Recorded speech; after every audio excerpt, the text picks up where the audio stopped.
मुख्यमंत्री नायब सैनी ने पंचकुला में 4 परियोजनाओं का किया उद्घाटन और शिलान्यास। कहा, घग्गर नदी पर बने नवनिर्मित पुल को बताया सरकार की नॉन-स्टॉप विकास की इच्छा शक्ति का प्रतीक। रोहतक स्थित एमडीयू के दीक्षांत समारोह में राज्यपाल बंडारू दत्तात्रेय ने की शिरकत। उच्च शिक्षण संस्थानों को मातृभाषा हिंदी में डिग्री प्रदान करने की दी सलाह।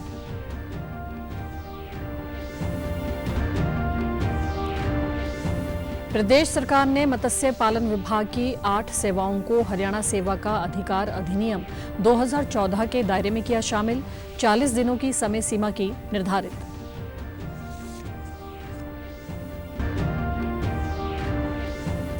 और केंद्रीय मंत्री अश्वनी वैष्णव ने मानेसर में वीवीडीएन टेक्नोलॉजीज की सबसे बड़ी एसएमटी लाइन और अत्याधुनिक मैकेनिकल इनोवेशन पार्क का किया उद्घाटन। नमस्कार, मैं भानुप्रिया। अब समाचार विस्तार से। मुख्यमंत्री नायब सैनी ने आज पंचकुला में 4 परियोजनाओं का उद्घाटन और शिलान्यास किया। मुख्यमंत्री ने कहा कि पंचकुला जिला शक्तिपीठ माता मनसा देवी और नाडा साहिब की छत्र छाया में फल फूल रहा है। यह परियोजनाएं लोगों के लिए मील का पत्थर साबित होंगी। जब से प्रधानमंत्री नरेंद्र मोदी के नेतृत्व में बीजेपी की डबल इंजन की सरकार बनी है, तब से पूरे प्रदेश की दिशा और दशा बदल गई है। पिछले 10 वर्षों में विकास की नई परिभाषा लिखी है। प्रदेश में अब ट्रिपल इंजन की सरकार है जो गति से काम कर रही है। वहीं पत्रकारों से बातचीत में गेहूं की फसलों में कई जगह हुई आगजनी की घटनाओं पर मुख्यमंत्री ने कहा कि गर्मी अधिक होने की वजह से आग लग जाती है। आम नागरिकों और किसान भाइयों से अपील है कि तुरंत आग को बुझाने का काम करें और सचेत रहें। इसके अलावा अधिकारियों को कहा गया है कि मंडियों में सभी इंतजाम दुरुस्त रखें ताकि किसानों को नुकसान न हो। साथ ही उन्होंने मुर्शिदाबाद में हुई घटना की निंदा करते हुए पश्चिम बंगाल सरकार पर निशाना साधा। और क्योंकि गर्मी है, गर्मी के कहीं स्पार्किंग, कहीं अन्य कोई चिंगारी से आग लग जाती है। और मैं अपील भी करूंगा सभी किसान भाइयों से अवेयर रहें। आम नागरिक को भी मैं कहूंगा, क्योंकि फसल पक्की खड़ी है, कहीं पर भी इस प्रकार की अगर कोई आग दिखाई दे तो उसको तुरंत उसको बुझाने का काम करें और इससे सचेत रहें। मैं ये आग्रह करूंगा, क्योंकि दुर्भाग्यवश मैं कहूंगा कि अपनी वोट बैंक की राजनीति को सुरक्षित करने के लिए एक ऐसे लोगों को बलि चढ़ा देना, ऐसे लोगों को वहां पर उनके घरों को तबाह कर देना, उनको आगजनी के हवाले कर देना, ये दुर्भाग्यपूर्ण है। ऐसा नहीं होना चाहिए। इसका जिम्मेवार अगर कोई होगा तो वहीं की सरकार होगी। मुख्यमंत्री ने नेशनल हेराल्ड मामले पर कहा कि कांग्रेस की गलत नीतियों के कारण जो भ्रष्टाचार चल रहा था उसकी ही जांच हो रही है। वहीं वक्फ कानून पर उन्होंने कहा कि ये बिल मुस्लिम समाज के हित में है। कांग्रेस लगातार कंटिन्यूटी में तीसरे टर्म से बाहर है। आप देख रहे हैं देश के लोगों ने, क्योंकि कांग्रेस की जो भ्रष्टाचारी नीतियां थी, कांग्रेस की जो गरीब व्यक्ति को गरीब करने वाली नीति थी, कांग्रेस की जो लोगों के ऊपर देश के महंगाई थोपने वाली नीति थी, ये कांग्रेस की गलत नीतियों के कारण और उन्होंने जो भ्रष्टाचार किए हैं, नेशनल हेराल्ड के अंदर जो भ्रष्टाचार हुआ है उसकी लंबे समय से जांच चल रही है। और समय समय के ऊपर जब भी वो कुछ उनको जानकारियां लेनी होती है, उनको बुला करके वो पूछते हैं, क्योंकि वो उसके अंदर बड़ा भ्रष्टाचार हुआ है और वो पीढ़ियों का भ्रष्टाचार है कांग्रेस का। रोहतक के महर्षि दयानंद विश्वविद्यालय के स्थापना दिवस एवं स्वर्ण जयंती समारोह में आज राज्यपाल बंडारू दत्तात्रेय ने बतौर मुख्य अतिथि शिरकत की, जबकि शिक्षा मंत्री महिपाल ढांडा विशिष्ट अतिथि के तौर पर मौजूद रहे। इस समारोह के दौरान विभिन्न संकायों में उत्कृष्ट प्रदर्शन करने वाले विश्वविद्यालय के विद्यार्थियों को सम्मानित भी किया गया। राज्यपाल ने विश्वविद्यालय के स्थापना दिवस की शुभकामनाएं देते हुए कहा कि युवा पीढ़ी स्वामी दयानंद के योगदान एवं विचारों को आत्मसात कर आगे बढ़े। इसके अलावा उन्होंने केंद्र और प्रदेश सरकार की नीतियों को सराहा। उन्होंने राष्ट्रीय शिक्षा नीति का जिक्र करते हुए कहा कि ये शिक्षा नीति देश को आगे ले जाने वाली है। उन्होंने कहा कि उच्च शिक्षण संस्थान मातृभाषा हिंदी में डिग्री दें, जिसका फायदा गरीब और ग्रामीण को होगा।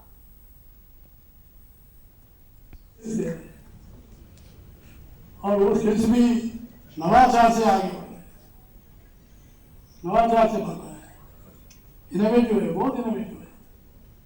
और मुझे विश्वास है ऐसे ही आपका और तेजी और बढ़ेगी स्किल और डाटा एनालिटिक्स में और बढ़ेगी। तो मुझे विश्वास है अभी 2000 विद्यार्थी नौकरी ले रहे हैं, मुझे विश्वास है कि नंबर 5000 तक बढ़ने का मौका है। इसमें इंक्रीज अप टू 5000। इसलिए आज सबसे बड़ी समस्या है, 3 समस्या है। एक है बेरोजगारी, दूसरी है जातिवाद, तीसरा है भ्रष्टाचार। ये तीनों को भी जो है ये यूनिवर्सिटी एक ऐसी जो केंद्र बनेगी, मुझे पूरा विश्वास है। वहीं शिक्षा मंत्री महिपाल ढांडा ने हरियाणा में उद्यमिता पर आधारित पाठ्यक्रम लागू करने की बात कही। उद्यमिता के पाठ्यक्रम उद्यमिता की अवधारणा, सिद्धांत और अभ्यास सिखाते हैं। ये पाठ्यक्रम छात्रों को व्यवसाय शुरू करने, विकसित करने और चलाने के लिए आवश्यक कौशल प्रदान करते हैं। उन्होंने राष्ट्रीय शिक्षा नीति का भी जिक्र करते हुए 2047 में विकसित भारत के संकल्प को दोहराया। यानी 2047 तक हम भारत को दुनिया का सबसे ताकतवर देश बना चुके होंगे। यह हमारा संकल्प है और इसी संकल्प को सिद्धि तक लेकर जाने के लिए आप सबसे विनती प्रार्थना है। और विनती प्रार्थना ये कि हमें किस तरह के एजुकेशन की जरूरत है। दुनिया में कौन से ऐसे सिलेबस, कौन सी ऐसी चीज जो हम पढ़ाएं जिसके कारण हम दुनिया में जो चुनौतियां हमारे सामने उनका मुकाबला ही नहीं अपितु उनको जीतकर उसको ठीक रास्ते पर लेकर जाने के लिए हमें जिस भी तरह की जरूरत है उस जरूरत के साथ हम लोग आगे बढ़ सके। राज्यपाल बंडारू दत्तात्रेय ने कहा है कि भारत की प्राचीन आयुर्वेद पद्धति को पूरी दुनिया ने स्वीकार किया है। इसकी आज पूरे विश्व के स्वास्थ्य जगत में मांग है और आने वाले समय में भी आयुर्वेद के क्षेत्र में अपार संभावनाएं हैं। वे कल कुरुक्षेत्र में स्थित श्री कृष्ण आयुष विश्वविद्यालय के प्रथम दीक्षांत समारोह में बोल रहे थे। इस मौके पर 126 विद्यार्थियों को स्नातक व स्नातकोत्तर की डिग्री देकर सम्मानित किया गया और साथ ही 26 उपाधि धारकों को स्वर्ण पदक से भी सम्मानित किया गया। इस समारोह में राष्ट्रीय आयुर्वेद विद्यापीठ के अध्यक्ष एवं पद्म भूषण वैद्य देवेंद्र त्रिगुणा को डॉक्टर ऑफ लिटरेचर की मानद उपाधि से नवाजा गया। इस अवसर पर राज्यपाल ने कहा कि चिकित्सा पद्धतियों में आयुर्वेद का महत्वपूर्ण स्थान है। केंद्र में नरेंद्र मोदी के नेतृत्व में सरकार के गठन के बाद इस प्राचीन चिकित्सा पद्धति को विशेष महत्व मिलना शुरू हुआ। केंद्र सरकार ने आयुष विभाग को लगभग 4000 करोड़ रुपए आवंटित करके पारंपरिक चिकित्सा प्रणाली को सुदृढ़ करने का बीड़ा उठाया है। उन्होंने कहा कि मुख्यमंत्री नायब सिंह सैनी व केंद्रीय मंत्री मनोहर लाल के नेतृत्व में प्राचीन चिकित्सा पद्धति के उत्थान के लिए कुरुक्षेत्र में देश का पहला श्री कृष्ण आयुष विश्वविद्यालय स्थापित किया। आयुर्वेद की डिग्री हासिल करने वाले चिकित्सकों को अब गांव देहात तक जाकर शुद्ध रूप से आयुर्वेद पद्धति से लोगों का इलाज करना चाहिए। इसका जो है प्रचलित रूप से आगे बढ़ रही है और प्रधानमंत्री नरेंद्र मोदी जी ने भी बात करके देश में एक नई जो है वातावरण बना है। इस वर्ष में उन्होंने आयुष के लिए 4000 करोड़ रुपए की राशि आवंटित किया है। वैसे ही हमारे Haryana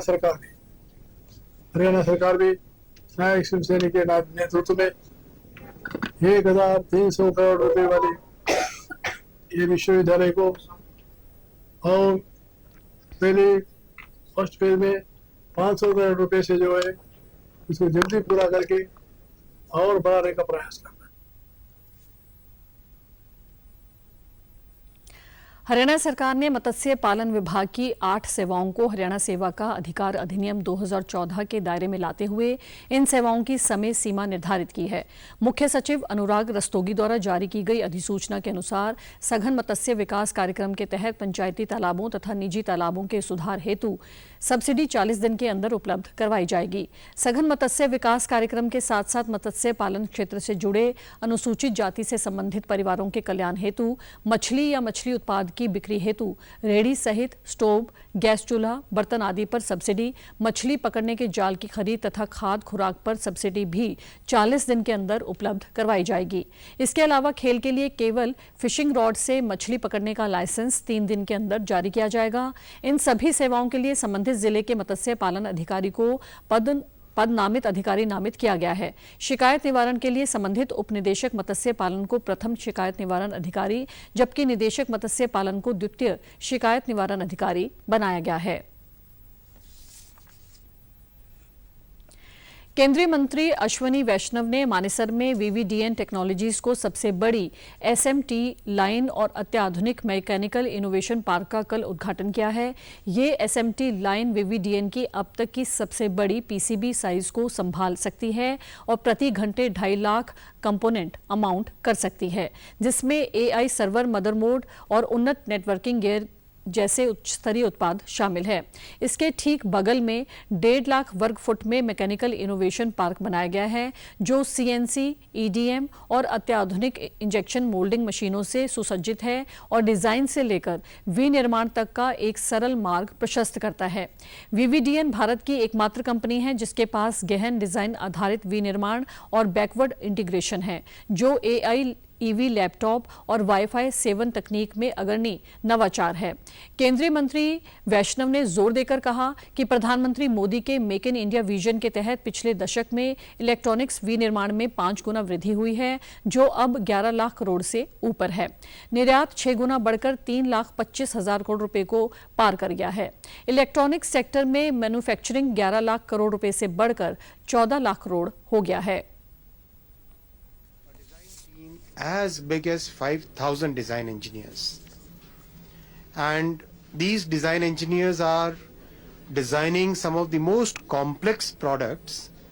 They are taking a big leap from the legacy systems and designing products where AI is embedded in the product itself. Honorable Prime Minister has approved electronics component manufacturing scheme in the cabinet very recently. That will further deepen the electronics manufacturing ecosystem. That will further lead to job growth. That will further amplify the advantage that we have. राष्ट्रीय परीक्षा agency NTA ने आज संयुक्त प्रवेश परीक्षा JEE main 2025 के दूसरे सत्र के परिणाम जारी कर दिए हैं। इस बार कुल 24 विद्यार्थियों ने 100 का परफेक्ट एनटीए स्कोर प्राप्त किया है। सर्वाधिक अंक प्राप्त करने वालों में राजस्थान के मोहम्मद अनस और आयुष सिंघल, दिल्ली के दक्ष और हर्ष झा, पश्चिम बंगाल के देवदत्त माझी और महाराष्ट्र के आयुष रवि चौधरी शामिल हैं। कट ऑफ के साथ परिणाम जेईई मेन की आधिकारिक वेबसाइट पर उपलब्ध हैं। इस परीक्षा में कुल 9,92,350 परीक्षार्थी शामिल हुए थे। इनमें 6,81,871 महिलाएं और 3,10,479 पुरुष शामिल हैं। एनटीए ने 2 से 9 अप्रैल के बीच ये परीक्षा आयोजित की थी। इस वर्ष जेईई मेन 2025 2 सत्र में जनवरी और अप्रैल में आयोजित की गई थी। हिसार अनाज मंडी में आज अटल किसान मजदूर कैंटीन का शुभारंभ किया गया। इस कैंटीन में किसानों व मजदूरों को मात्र 10 रुपए में स्वच्छ खाना मिल पाएगा। नलवा से विधायक रणधीर पनिहार ने कैंटीन का शुभारंभ करते हुए कहा कि प्रदेश सरकार किसानों को हर संभव मदद देने के लिए लगातार प्रयासरत रहते हैं। अब कोई भी किसान अटल कैंटीन में बहुत कम रुपयों में स्वच्छ खाना खा सकेगा। वहीं खंड कार्यक्रम प्रबंधक अनु ने कहा कि स्वयं सहायता समूह से जुड़ी गरीब परिवारों की महिलाएं इनका अटल कैंटीन का संचालन कर रही हैं। इससे उन्हें आर्थिक मजबूती मिल रही है। ये किसान के हितों की रक्षा के लिए है, क्योंकि जब भी कोई किसान और मजदूर शहर में आता है तो उसको सुविधा, ये बहुत बड़ी सुविधा है, क्योंकि मंडी में किसान हो सकता है उसकी फसल तोलने में देरी हो जाए तो उसको दूर भागना नहीं पड़ता, होटलों में महंगे जो है दाम पे खाना नहीं खाना पड़ता। महिलाओं को बहुत अच्छी मदद मिलती है गवर्नमेंट से। गवर्नमेंट क्या करती है कि महिलाओं में हर प्रकार का हुनर होता है, किसी न किसी महिला में किसी न किसी प्रकार का हुनर होता है। तो गवर्नमेंट जो महिलाएं जैसे खान पान का कार्य कर रही हैं, वो महिलाएं जैसे लेबर कैंटीन है, अटल किसान मजदूर कैंटीन है, उनकी ओपनिंग कर रही हैं। बाकी यदि कोई महिलाएं हैंडमेड आइटम्स कर रही है तो उनके लिए गवर्नमेंट है जो टाइम टू टाइम मेले लगा रही है, तो वो मेलों में अपना सामान सेल कर सकती है। स्वयं सहायता समूह की सदस्य मोनिका ने बताया कि इस कैंटीन में 10 से 12 महिलाएं कार्य कर रही हैं। स्वयं सहायता समूह से जुड़कर महिलाएं अपने हुनर के हिसाब से प्रशिक्षण प्राप्त करके स्वयं का रोजगार चला सकती हैं। उन्होंने कहा कि अटल किसान मजदूर कैंटीन में खाने की गुणवत्ता से कोई समझौता नहीं किया जाएगा। वहीं किसानों ने कहा कि सरकार का धन्यवाद करते हुए ये बहुत अच्छा कदम है, इससे उन्हें रात के समय खाने की चिंता नहीं रहेगी। 15 महिलाएं इसमें काम कर रही हैं और सेल्फ हेल्प ग्रुप की महिलाओं को मतलब सरकार जो फेस्ट में उनको इतनी जो देती है, जो कोई अपना कैंटीन से संबंधित खाने से संबंधित अपना काम कर रही है, कोई हैंडमेड से कोई अपना वो बना रही है, कोई तेल का काम कर रही है, तो जिसमें जिसकी जो रुचि है उसकी सरकार हर समय पर बहुत ज़्यादा मदद कर रही है। तो हर कोई महिला ये चाह रही है कि हम भी स्वयं सहायता समूह से मिलकर ज़्यादा से ज़्यादा फायदे लें। 10 रुपये का खाना मिलेगा, उसमें 4 रोटियां मिलेंगी सर, 2 सब्जी मिलेंगी और राइस मिलेंगे सर। हमें आते ही खाना मिल जाता है, कोई किसी की किस्म की दिक्कत नहीं है, पानी का प्रबंध है अच्छी तरह से, कोई दिक्कत नहीं है किसी किस्म की। किसानों के लिए जो कैंटीन खोली है ये सरकार का बहुत ही बढ़िया कदम है, सराहनीय योग्य है। फसल लेकर के मंडी में आता था, बहुत दिक्कत होती थी, अब कोई दिक्कत नहीं है। हिसार अनाज मंडी में इस चीज़ की एक बहुत कमी थी, यहाँ ना उचित प्रकार से कोई होटल था ना कोई और था। जब से सरकार ने ये व्यवस्था की है, मतलब जमींदारों की एक बहुत बड़ी मांग पूरी हो गई, क्यों भिखा तिसाया इंदिना मावा भागता हुआ, तो यहाँ 10 रुपये में खाना मिल जावे उसका मौज होगी। उधर पलवल की अनाज मंडी में खेल राज्य मंत्री गौरव गौतम ने अटल किसान मजदूर कैंटीन की शुरुआत की। उन्होंने कहा कि ये प्रधानमंत्री और मुख्यमंत्री के नेतृत्व में किसानों, मजदूरों और जरूरतमंद जनों के कल्याण के लिए किए जा रहे अद्भुत प्रयासों की एक और कड़ी है। इस कैंटीन का उद्देश्य किसानों को सस्ते, स्वच्छ और पौष्टिक भोजन की सुविधा देना है, ताकि वे सम्मानपूर्वक और सशक्त रूप से अपने कार्य कर सकें। प्रदेश में कल सीजन में पहली बार दिन का तापमान 43 डिग्री के पार चला गया। ये हिसार के बालसमंद में सबसे ज्यादा रहा, जो सामान्य से 6 डिग्री अधिक है। वहीं शाम को पश्चिमी विक्षोभ के चलते अचानक मौसम बदल गया। 35 से 40 किलोमीटर प्रति घंटे की गति से धूल भरी आंधी चली और 10 से अधिक जिलों में बूंदाबांदी व बारिश भी हुई। इससे किसानों पर दोहरी मार पड़ी। बारिश से खेत और मंडियों में पड़ा गेहूं भीग गया। आंधी के दौरान विभिन्न कारणों से भड़की आग से सिरसा, झज्जर, कैथल, कुरुक्षेत्र, हिसार में 20 से ज्यादा गांवों में गेहूं की 700 एकड़ से ज्यादा फसल व फाने जलकर राख हो गए। वहीं आंधी से कुछ जगह पेड़ व बिजली के खंभे गिरने से बिजली सप्लाई व यातायात भी कई घंटे प्रभावित रहा।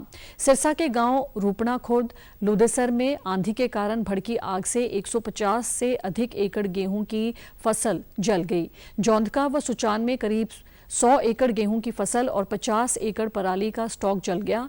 झज्जर के जहाजगढ़, लकड़िया, शोरिया, सिलाना, भदानी में करीब 200 एकड़ फसल जली। कैथल के सिरसल में 4 एकड़ गेहूं की फसल जल गई और 30 एकड़ फाने व 20 टौली तूड़ा जल गया।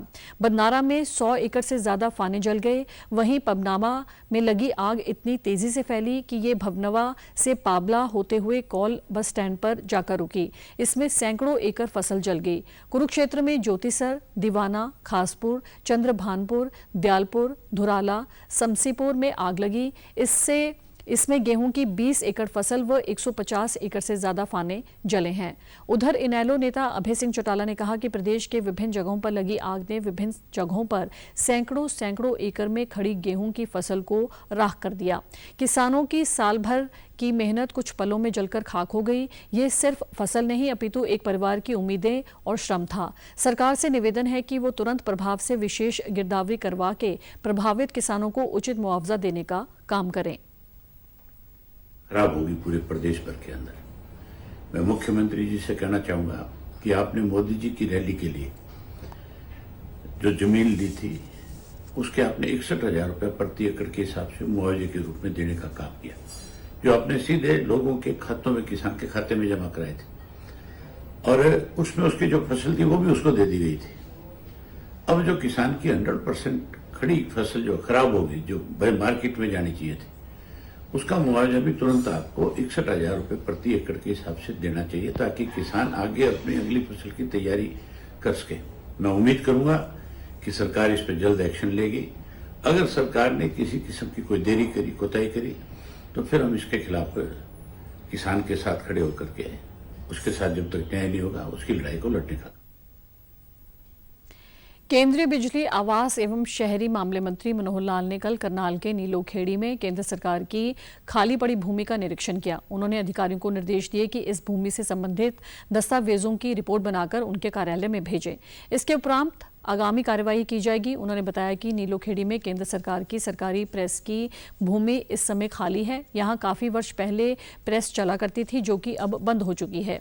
ये भूमि केंद्र सरकार के आवास एवं शहरी विभाग की है। इस भूमि से संबंधित एक प्रस्ताव प्रदेश सरकार के सामने रखेंगे कि योग्य कीमत पर यह भूमि किसी विभाग को ट्रांसफर की जाए, ताकि उसके बाद इसका उचित उपयोग हो सके और रोजगार के साधन उपलब्ध हो सकें। वर्षों पहले ये जो जगह है 35 एकड़ नीलोखेड़ी में, यहाँ एक गवर्नमेंट प्रेस चलती थी, लेकिन किन्हीं भी कारणों से उसकी जानकारी में तो मैं नहीं गया, लेकिन गवर्नमेंट प्रेस बंद हो चुकी है। और यहाँ जो बचे हुए जो मकान हैं, बिल्डिंग्स हैं, वो सारी आज भी अच्छी कंडीशन में यहाँ हैं। अब ये चूंकि संयोग से गवर्नमेंट प्रेस की बिल्डिंग सारी वो केंद्र सरकार में अर्बन डेवलपमेंट के डिपार्टमेंट के अंतर्गत आती है, साथ मैं उसकी देखरेख कर रहा हूँ। पीछे रिव्यू किया था वहाँ पर, तब हमको जानकारी मिली थी। तो अब एक प्रस्ताव हम उस प्रदेश सरकार के सामने रखेंगे कि वो इसको योग्य कीमत के ऊपर किसी भी डिपार्टमेंट में ट्रांसफर करेंगे, और वो डिपार्टमेंट फिर इसको उचित इसका उपयोग कैसे हो सकता है उसकी योजना बनाएगा। लेकिन एक अच्छी जगह है, शहर के बीच में है, और ये अगर निर्णय होता है तो नीलोखेड़ी के लोगों के लिए बहुत बड़ी एक सौगाती हो सकती है। इसके बाद केंद्रीय मंत्री ने अनाज मंडी का भी दौरा किया तथा मंडी एसोसिएशन के पदाधिकारियों से खरीद व्यवस्था, बारदाना आदि का निरीक्षण किया। उन्होंने किसानों से भी बातचीत करते हुए कहा कि गेहूं की खरीद से संबंधित आपको किसी प्रकार की कोई समस्याएं नहीं आने दी जाएंगी। और क्योंकि थोड़ा बहुत मौसम खराब होने के कारण से जो आवश्यकता होती है उसको सुखाने की, मच्छर कम करने की, वो सारा करेंगे। हाँ, सावधानी बरतने की भी आवश्यकता है किसानों को, क्योंकि अभी ये 2 दिन थोड़ा इसमें भी मौसम की, वर्षा की भविष्यवाणी की गई है, तो इस पर थोड़ा सावधानी बरतनी पड़ेगी। लेकिन उसको सुखा करके और जल्दी से जल्दी मंडी में उसकी बिक्री हो जाए, इसका हरियाणा सरकार की ओर से पूरा करें। प्रदेश सरकार द्वारा नशा मुक्त हरियाणा को लेकर निकाली जा रही साइक्लोथॉन 2.0 का मुख्य उद्देश्य नशे के खिलाफ एकजुट होकर लड़ाई लड़ने का है। नशा एक सामाजिक बुराई है। हम सबको एकजुट होकर अभियान के साथ जुड़ना है और प्रदेश को नशा मुक्त बनाना है। साइक्लोथॉन कल करनाल से यमुनानगर जाते समय लाडवा के गांव लाठी घनौरा पहुंची, जहां एसडीएम पंकज सेतिया सहित क्षेत्रवासियों ने प्रशासनिक अधिकारियों के साथ मिलकर यात्रा का स्वागत किया और नशे के विरुद्ध अभियान चलाने का संकल्प लिया। उन्होंने नशे को शरीर, धन और समाज के लिए हानिकारक बताते हुए कहा कि इन विषयों के प्रति समाज में जागरूकता लाना अत्यंत आवश्यक है। वहीं जगाधरी में पूर्व मंत्री कंवरपाल गुर्जर व स्थानीय लोगों ने साइक्लोथॉन का स्वागत किया। युवाओं ने भी पूरे उत्साह के साथ भाग लेकर ये संदेश दिया कि हरियाणा नशा मुक्त भविष्य की ओर अग्रसर है। इस मौके पर कंवरपाल गुर्जर ने कहा कि नशा करने वाला न केवल अपना जीवन बर्बाद करता है, बल्कि उसका पूरा परिवार खत्म हो जाता है। पूरे हरियाणा में इस साइकिल यात्रा के माध्यम से ये संदेश दिया जा रहा है कि न खुद नशा करें और दूसरों को भी नशा न करने दें। उन्होंने युवाओं से अपील करते हुए कहा कि खेलों में बढ़ चढ़कर भाग लें और अपने आसपास के लोगों को भी जागरूक करें। नशा मुक्त हरियाणा बनाने में सभी अपना योगदान दें। अभियान की बहुत ज्यादा जरूरत है। ठीक है, प्रशासन की जिम्मेदारी है, सरकार की जिम्मेदारी है कि वो भी इसे पूरा प्रयास करे, लेकिन समाज में जागरूकता उससे ज्यादा जरूरी है। तो मैं इन सभी युवाओं को बहुत बहुत बधाई देता हूँ, मैं धन्यवाद देता हूँ। इन्होंने अपना टाइम देके इस प्रकार का एक जागरूकता का अभियान चलाया युवाओं में, जहाँ मेरे को तो खत्म करती है, वो पीने वाला उसको खत्म करती है, पूरे परिवार के तहत है। सभी करते या तो नशे से पीड़ित हैं, सभी सबसे ऊपर है और एक संदेश होता है कि नशे की में कोई भी व्यक्ति ना है। ये नशा इस प्रकार से फैल चुका है हमारे पूरे हिंदुस्तान के अंदर, जिसको रिमूव करने के लिए रैलियों के माध्यम से, विभिन्न प्रकार के पोस्टर्स के माध्यम से, नाटक के माध्यम से, संगीत के माध्यम से लोगों को जागरूक करने का कार्य किया जा रहा है। ये बहुत बढ़िया प्रोग्राम है, जिससे हम जनता तक पहुंच सकते हैं और जितने ज्यादा अधिक से अधिक मैसेज जनता तक देंगे कि कितने बैड इफेक्ट हुए, वो सभी जागरूकता को मद्देनजर रखते हुए नशा मुक्त हरियाणा यानी नशा मुक्त को बनाने के लिए इस प्रकार की है कि हमें नशे से दूर रहना है, हमें अच्छे स्वास्थ्य के साथ एक अच्छा नागरिक बनना है और हमारे युवाओं की जो एनर्जी है, क्योंकि ये युवा भारत है, ये युवा ही हमारे कर्णधार हैं, तो हमारे युवा नशे से दूर रहकर इस देश को एक विश्व गुरु बनाने की ओर अपना योगदान दें। प्रदेश सरकार ने 3 लाख रुपए से अधिक वार्षिक आय वाले परिवारों के लिए शुरू की गई चिरायु आयुष्मान भारत योजना का विस्तार कर दिया है। यह विस्तार राज्य के प्रत्येक निवासी के लिए गुणवत्तापूर्ण स्वास्थ्य सेवा सुलभ और सस्ती सुनिश्चित करने की दिशा में एक कदम आगे है। स्वास्थ्य मंत्री आरती राव ने घोषणा की है कि संशोधित योजना के तहत 3 लाख रुपए से अधिक और 6 लाख रुपए तक की वार्षिक आय वाले परिवार अब 4,000 रुपए का वार्षिक अंशदान देकर लाभ उठा सकते हैं। इसी तरह 6 लाख रुपए से अधिक आय वाले परिवार 5,000 रुपए का वार्षिक अंशदान देकर योजना के तहत लाभ प्राप्त करने के पात्र होंगे। इससे पहले परिवार पहचान पत्र के अनुसार 1,80,000 और 3 लाख के बीच आय वाले परिवार सालाना 1,500 रुपए का योगदान देकर इस योजना का लाभ उठाने के पात्र थे। ये योजना प्रति परिवार प्रति वर्ष 5 लाख तक का स्वास्थ्य बीमा कवरेज प्रदान करती है, जिससे लाभार्थियों को राज्य भर में सरकारी और सूचीबद्ध निजी अस्पतालों में कैशलेस उपचार प्राप्त करने में मदद मिलती है। ये योजना उम्र या परिवार के आकार पर कोई प्रतिबंध नहीं लगाती है। ये सुनिश्चित करती है कि पात्र परिवार के सभी सदस्यों को कवर किया जाए। स्वास्थ्य मंत्री ने कहा कि जैसे जैसे ये योजना विकसित होती जा रही है, यह दूरदर्शी नेतृत्व की परिवर्तनकारी शक्ति और राज्य के लोगों के जीवन पर पड़ने वाले सकारात्मक प्रभाव का प्रमाण बन रही है। नूंह के फिरोजपुर झिरका में तबलीगी जलसा की शुरुआत हो चुकी है। 3 दिवसीय इस जलसे का समापन 21 अप्रैल को होगा। इसमें मौलाना हजरत साहब मुख्य अतिथि के रूप में शामिल होंगे। 3 दिवसीय इस जलसे में तकरीबन 15 लाख से अधिक लोगों के पहुंचने की उम्मीद है। यहां आने वाले लोगों के लिए करीब 20 एकड़ में पूरे इंतजाम किए गए हैं, जिसमें शौचालय, पार्किंग, वजूखाना, मेडिकल से लेकर तमाम सुविधाएं की गई हैं। 1000 से अधिक तबलीगी जमात के स्वयंसेवक व्यवस्था को सुचारू रूप से अंजाम दे रहे हैं। इसके अलावा प्रशासन व पुलिस का भी पूरा सहयोग इसे मिल रहा है। फिरोजपुर झिरका की धरती पर हिंदू मुस्लिम मिलकर इस इस्लामिक जलसे का सफल आयोजन करने में जी जान से जुटे हैं। हिंदू समाज के लोगों ने न केवल जलसा स्थल के लिए फ्री में जमीन दी है, बल्कि पीने के पानी का इंतजाम और वजू खाने के लिए पानी पहुंचाने तक का भी इंतजाम किया है। इसके अलावा लाखों रुपए की आर्थिक मदद भी हिंदू समाज के लोगों ने की है। और पिछले 4 महीने से इसकी हम तैयारियों में लगे हुए हैं। घर घर में पैगाम पहुंचाया गया है और एक बहुत अच्छा यहाँ मैसेज दिया जाता है। हमारे तबलीगी जमात के अमीर हजरत मौलाना साद साहब यहाँ आते हैं और वो यहाँ अपने मंच के जरिए लोगों को बुराइयों से बचाने के लिए, समाज में एक अच्छा मैसेज जाने के लिए और लोगों को एकजुटता जोड़ने के लिए इस तरह का मंच लगाए जाते हैं, जिसको हम जलसे के रूप में तबलीगी जलसा कहते हैं। देखिए, प्रशासनिक तौर पे यहाँ पर हमारे लिए हॉस्पिटल की बात करें तो यहाँ सरकारी अस्पताल जैसे मांडीखेड़ा और नल्लड़ से यहाँ बड़े डॉक्टरों का इंतजाम किया गया है और प्रशासन में यहाँ पर हमारे एसपी साहब और डीएसपी साहब बराबर यहाँ पूरी अपनी कंट्रोलिंग में यहाँ काम कर रहे हैं। लेकिन देखिए, बहुत ही बेहतरीन तैयारी है कमेटी की तरफ से और आम लोगों की तरफ से। आप देख रहे हो जिस तरह की ट्रैफिक है, किस तरह से हमारे बच्चे खिदमत को अंजाम दे रहे हैं और ट्रैफिक को सही तरीके से डाइवर्ट कर रहे हैं, लोगों को निकाल रहे हैं। और उसके अलावा भी जो हमारी कमेटी है, उन्होंने लोगों के लिए खाने पीने की बहुत अच्छी व्यवस्था की है। साथ में जो लोग खिदमत को अंजाम दे रहे हैं अलग से, वो भी इस मुहिम में जुड़े हुए हैं। बिल्कुल आराम से आ सकते हैं, क्योंकि ये जो जलसे की जगह तय की गई थी, ये इस हिसाब से की है कि बस चारों तरफ से रोड कवर रहेगा, बीच की जगह में जलसा है। जो पार्किंग की सुविधा है वो भी रोड से दूसरी तरफ होगी। हरियाणा सरकार ने अपने सभी चतुर्थ श्रेणी कर्मचारियों को गेहूं खरीदने के लिए 25,000 रुपए का ब्याज मुक्त एडवांस देने का निर्णय लिया है। ये अग्रिम राशि समान मासिक किस्तों में वसूली जा सकेगी। इसकी पूरी राशि चालू वित्त वर्ष 2025-26 की समाप्ति से पहले वसूल की जाएगी। वित्त विभाग द्वारा आज जारी एक पत्र के अनुसार अग्रिम राशि केवल स्थायी और अस्थायी नियमित कर्मचारियों को ही मिलेगी। ऐसे मामलों में जहां पति और पत्नी दोनों सरकारी सेवा में कार्यरत हैं, अग्रिम राशि उनमें से किसी एक को ही मिलेगी। समाचारों में आज इतना ही। नमस्कार।